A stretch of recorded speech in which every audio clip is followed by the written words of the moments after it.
She commandeered the room in the basement of her dorm as soon as she realized she would have to pull an all-nighter in order to prepare for tomorrow's final exam.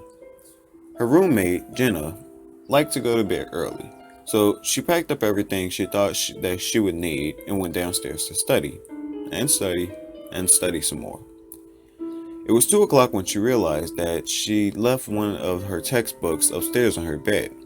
With a dramatic sigh, she rose and climbed to the stairs slowly to her third floor dorm room.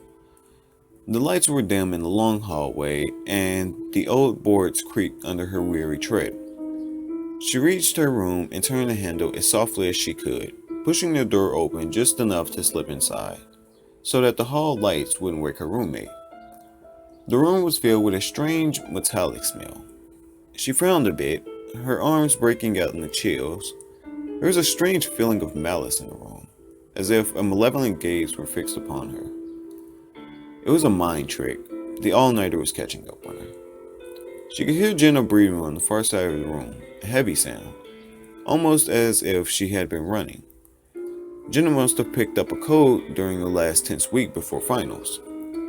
She crept along the wall until she reached her bed, groping among the covers for the stray history textbook. In silence, she could hear a steady drip sound. She sighed silently.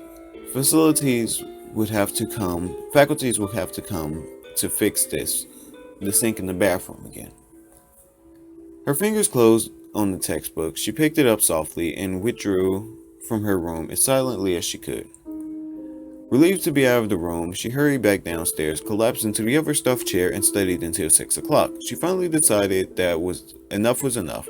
If she slipped upstairs now, she can get a couple of hours of sleep before her 9 o'clock exam. The first of the sun rays were beaming through the windows as she slowly slid the door open again, hoping not to wake Jenna.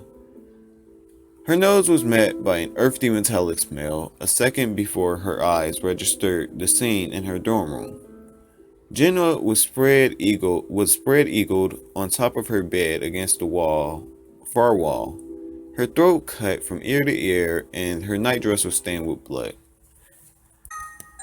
2 drops of blood fell from the saturated blanket with a drip noise that sounded like a leaky faucet.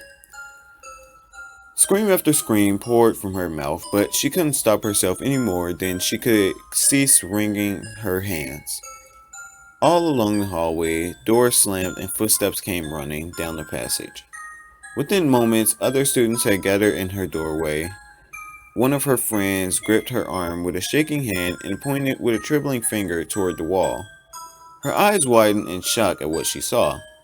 Then she fainted into her friend's arms.